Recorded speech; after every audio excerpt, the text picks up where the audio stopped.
Good morning friends, कैसे हैं आप लोग। आई होप आप लोग अच्छे होंगे। आज के वीडियो में हम लोग सर्कुलेटरी सिस्टम का पार्ट सेकंड कवर करेंगे। जैसे कि पहले वीडियो में हमने बताया था कि ये दो पार्ट में कवर होगा। फर्स्ट पार्ट में हम लोग इसके मीडियम वाला भाग देखेंगे यानी ब्लड वाला भाग देखेंगे, और सेकेंड पार्ट में हम लोग इसके ऑर्गन सिस्टम को देखेंगे यानी ऑर्गन वाले पार्ट को देखेंगे। देखिए, आपके एग्जाम के लिए बहुत ही बेनिफिशियल है, बहुत ही अच्छे क्वेश्चंस यहां से बनते हैं और बहुत ही फैक्चुअल क्वेश्चंस बनते हैं। तो आज हम लोग कोशिश करेंगे कि हम लोग उतना ही पढ़ें जितना हमारे एग्जाम में पूछा जाता है। नोटबुक अपने पास रखिए, सारे फैक्ट्स को नोट डाउन करते चलिए। जैसे मैं डिस्क्राइब करता हूं उसी तरह से आप लोग नोट डाउन करते चलें। देखिए, अगर हम बात करें सर्कुलेटरी सिस्टम के ऑर्गन सिस्टम की, तो सर्कुलेटरी सिस्टम में जो ऑर्गन्स होते हैं वो बेसिकली दो होते हैं। यहां पे आपको देखना है, पहला होता है आपका हार्ट और दूसरा होता है ब्लड वेसल्स यानी हृदय और रक्त वाहिकाएं। ये दो आपको पढ़ना है और बहुत ही अच्छे से इसको पढ़ना है ना, इसे याद करके रखना है। सीधे सीधे क्वेश्चंस आते हैं यहां से।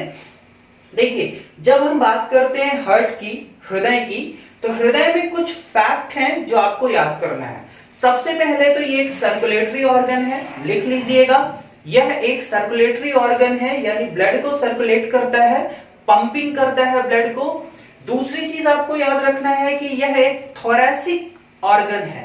थोरैसिक ऑर्गन है मतलब यह वक्ष गुहा में स्थित होता है। ऑर्गन दो तरह के होते हैं, एब्डोमिनल ऑर्गन, थोरैसिक ऑर्गन। तो जो उदर गुहा में स्थित होते हैं वो एब्डोमिनल ऑर्गन्स होते हैं, और जो वक्ष गुहा में स्थित होते हैं वो थोरैसिक ऑर्गन होते हैं। तो ये दो चीज आपको याद रखना है सबसे पहले। उसके बाद इसकी कुछ और प्रॉपर्टी में चलते हैं। तो इसमें आप याद रखिएगा कि इसका जो पोजीशन है वो थोरैसिक कैविटी में होता है यानी वक्ष गुहा में होता है। किधर होता है? थोड़ा सा लेफ्ट की तरफ होता है, सेंटर में नहीं होता, थोड़ा सा लेफ्ट की तरफ होता है। आगे बढ़ते हैं। इसका जो आउटर कवरिंग है वो पेरिकार्डियम मेम्ब्रेन कहलाता है। बहुत ही इंपॉर्टेंट है, इसको नोट डाउन कर लीजिए, पेरिकार्डियम मेम्ब्रेन।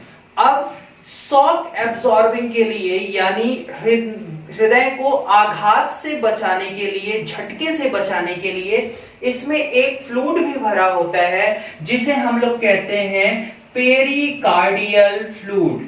ये याद रखिएगा, पेरिकार्डियल फ्लूइड। अगला पॉइंट आपको याद रखना है, जो आपका हृदय होता है वो कार्डियक मसल से बना होता है। कार्डियक मसल से यानी हृदय पेशी से आपका हृदय बना होता है। अगला फैक्ट हम लोग देखते हैं, इसका जो वेट होता है वो 300 ग्राम होता है।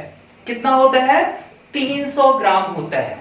सारे फैक्ट आप लोगों ने नोट डाउन कर लिया होगा। इससे ज्यादा हृदय से कोई फैक्ट आपके एग्जाम में नहीं पूछे जाते हैं। अब हम चलते हैं इसके अगले भाग में यानी ऑर्गन सिस्टम के अगले भाग में देखते हैं। अगला भाग जो है वो बेसिकली क्या है? ब्लड वेसल्स यानी रक्त वाहिकाएं।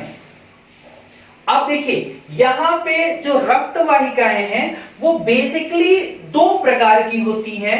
आर्टरी, वेन यानी धमनी और सीरा। ये दो मेन होती हैं, धमनी और सीरा। इसके अलावा ब्लड कैपिलरीज भी होती हैं, इसको भी हम लोग डिटेल करेंगे, इसको भी हम लोग समझेंगे। यहां पे देखिए, इन दोनों में आपको बेसिक डिफरेंस याद करना है। कॉपी में एज सच लिखिएगा जैसे मैं बोल रहा हूं, क्योंकि ऐसे ही सीधे एग्जाम में पूछा जाता है। सबसे पहला, मैं दोनों को कंपैरेटिव वे में आपको बता रहा हूं, मतलब एक डिफरेंस बीच में बता रहा हूं जिससे आप लोग दोनों समझ पाएंगे। सबसे पहले अगर हम बात करें आर्टरी की, तो आपको याद रखना है कि ये प्योर ब्लड यानी ऑक्सीजनेटेड ब्लड यानी शुद्ध रक्त को हृदय से बॉडी के विभिन्न ऑर्गन तक, वेरियस ऑर्गन तक ले जाता है। कौन? धमनी। सीरा क्या करती है? सीरा शरीर से कार्बन डाइऑक्साइड वाले ब्लड को यानी अशुद्ध रक्त को कहां तक ले आता है? ले आती है हृदय तक ले आती है। ये दो पॉइंट आपको अभी याद रखना है।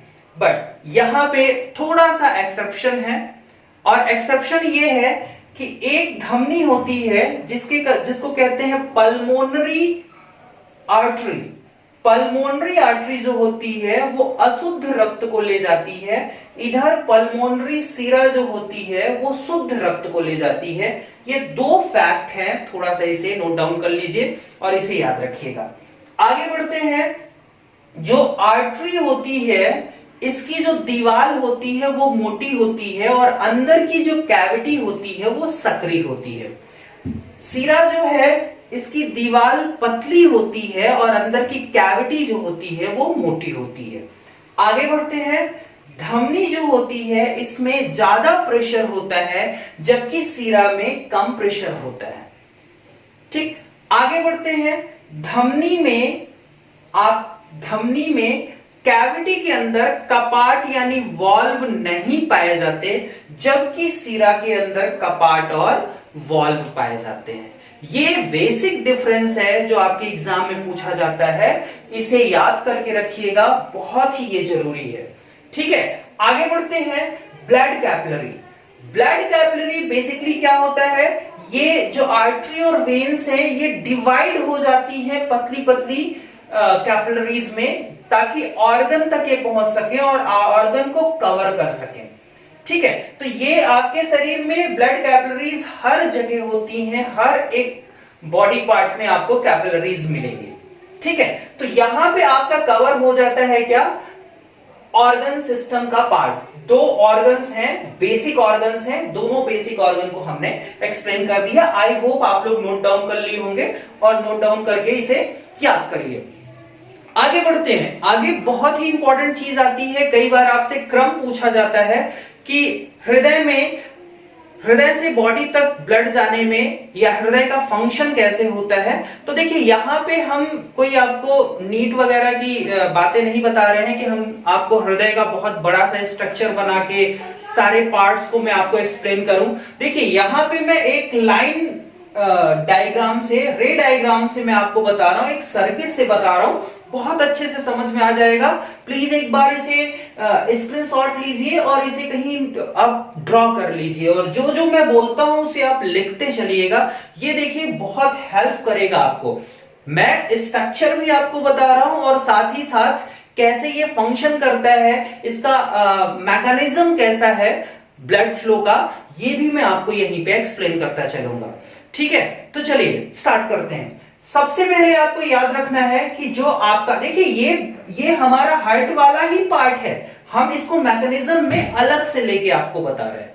ठीक है, तो चलिए यहां पे आपको सबसे पहले ये याद रखना है कि जो आपका हार्ट होता है वो 4 पार्ट्स में डिवाइड होता है, 1 2 3 4। अब ये 4 पार्ट्स कौन कौन से होते हैं, right auricle, left auricle, right ventricle, left ventricle, ऊपर वाले आलिंद, नीचे वाले निलय। ठीक, आगे बढ़ते हैं। देखिए इन दो के बीच में राइट आरिकल और लेफ्ट आरिकल और लेफ्ट वेंट्रिकल के बीच में एक वॉल्व होती है, याद कर लीजिएगा, एग्जाम में पूछा जाता है। एक वॉल्व होती है जिसे कहते हैं बाइकस्पिड वॉल्व, द्विवलनीय कपाट। ऐसे ही राइट आरिकल और राइट वेंट्रिकल के बीच में एक वॉल्व होती है जिसे कहते हैं ट्राइकस्पिड वॉल्व यानी त्रिवलनीय कपाट। ये दो चीज बहुत इंपॉर्टेंट है। अब देखिए ये वॉल्व क्यों होती है, तो याद रखना है कि जो कपाट होते हैं, जो वॉल्व होते हैं, ये रिवर्स फ्लो को रोकते हैं, यानी उल्टे प्रवाह को रोकते हैं। जैसे ब्लड यहां से यहां आ गया तो फिर ये यहां से यहां नहीं जाएगा, ये वॉल्व बंद हो जाएगी। तो ब्लड की मिक्सिंग रुकती है, ये मिक्सिंग को प्रोटेक्ट करते हैं, बहुत ही ये इंपॉर्टेंट है। आगे देखिएगा यहां पे एक ऐसे लिखा हुआ है, ये बेसिकली ऐसे नोड होता है, ऐसे नोड जो साइनो आरिकुलर नोड होता है, जो बेसिकली क्या करता है, विद्युत तरंग उत्पन्न करता है ताकि हमारा हृदय स्पंदन कर सके, धड़क सके। अब देखिए यही किसी किसी का खराब हो जाता है तो उस पे फिर पेस मेकर लगाया जाता है। इसे नोट डाउन कर लीजिएगा, कई बार एग्जाम में पूछा गया है पेस मेकर क्या होता है, किसका रिप्लेसमेंट है। तो ये ऐसे नोड का रिप्लेसमेंट है, यानी आप कह सकते हैं आर्टिफिशियल ऐसे नोड, इज कॉल्ड पेसमेकर। ये पेसमेकर यहां पे लगाया जाता है। अब आगे बढ़ते हैं, यहां पे देखिए, यहां पे मैं आपको मैकेनिज्म बताने जा रहा हूं। यहां पे आपको ये समझना है कि हार्ट के ऊपर लंग होता है। लंग जो क्या करता है, कार्बन डाइऑक्साइड को बाहर निकालता है, ऑक्सीजन को अंदर करता है। ठीक है, तो हम इसका मैकेनिज्म आगे समझेंगे रेस्पिरेटरी सिस्टम में। यहां पे लंग है और नीचे क्या है, बॉडी है, बॉडी ऑर्गन्स है। अब देखिए ब्लड कैसे पहुंचता है, तो समझिएगा।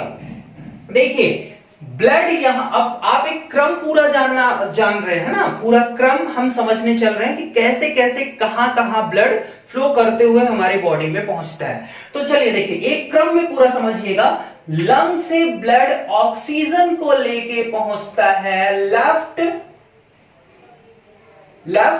आरिकल में। कहां पहुंचता है, लेफ्ट आरिकल में। ठीक है, उसके बाद ब्लड बाइकस्पिड वाल्व होते हुए कहां पहुंचता है, लेफ्ट वेंट्रिकल में। फिर लेफ्ट वेंट्रिकल से ये ऑक्सीजनेटेड ब्लड महाधमनी यानी ऑर्टा से होते हुए कहां पहुंच जाता है, बॉडी के पूरे ऑर्गन्स में, पूरे प्लेस में, बॉडी के हर सेल्स के पास ये ब्लड पहुंच जाता है। अब आप जानते हैं कि बॉडी के सेल्स में क्या होता है, ऑक्सीजन की खपत होती है। वो रेस्पिरेशन सिस्टम में हम लोग देखेंगे। और क्या प्रोड्यूस होती है, कार्बन डाइऑक्साइड बनती है। अब यही ब्लड उस कार्बन डाइऑक्साइड को उठाएगा और महाशिरा यानी वेना केवा के माध्यम से ये लेके पहुंच जाएगा राइट आरिकल में, यानी दाएं आलिंद में। दाएं आलिंद से ट्राइकस्पिड वाल्व से होते हुए ये पहुंच जाएगा राइट वेंट्रिकल में, यानी दाएं निलय में। अब दाएं निलय से ये जो ब्लड है, CO2 वाला ब्लड, ये फुफ्फुसीय धमनी यानी पल्मोनरी आर्टरी के द्वारा ये पहुंच जाएगा कहां पे, लंग में। ठीक, तो आपने देखा कि पूरा एक सर्कल ऐसे बन गया, पूरा सर्कल। इसे बहुत अच्छे से करिएगा, बहुत अच्छे सवाल यहां से सॉल्व होते हैं। जैसे आपसे एग्जाम में पूछा जाएगा कि बाइकस्पिड वाल्व कहां होता है, इमीडिएटली जवाब दीजिए लेफ्ट आर्टिकल और लेफ्ट वेंट्रिकल के बीच में। ट्राइकस्पिड वाल्व कहां होता है, राइट आर्टिकल राइट वेंट्रिकल के बीच में। ठीक है, फुफ्फुसीय सिरा पल्मोनरी वेन किसे कनेक्ट करती है, तो लंग से लेफ्ट आर्टिकल को। ठीक है, फुफ्फुसीय धमनी पल्मोनरी आर्टरी किसे कनेक्ट करती है, तो किसे कनेक्ट करती है, राइट वेंट्रिकल को लंग से कनेक्ट करती है। बहुत इजी क्वेश्चंस पूछे जाते हैं, बहुत अच्छे क्वेश्चंस पूछे जाते हैं। चलिए आगे बढ़ते हैं, आगे देखते हैं कि हम इसके जो वर्किंग है, जो हृदय वर्क कर रहा है वो प्रॉपर वे में कर रहा है कि नहीं, इसको किससे मेजर करते हैं, तो इसको मेजर करने के लिए, इसका निरीक्षण करने के लिए हम ECG का यूज करते हैं। कई बार एग्जाम में पूछा गया है what is the full form of ECG, तो आप बताएंगे इलेक्ट्रोकार्डियोग्राम, इलेक्ट्रोकार्डियोग्राम।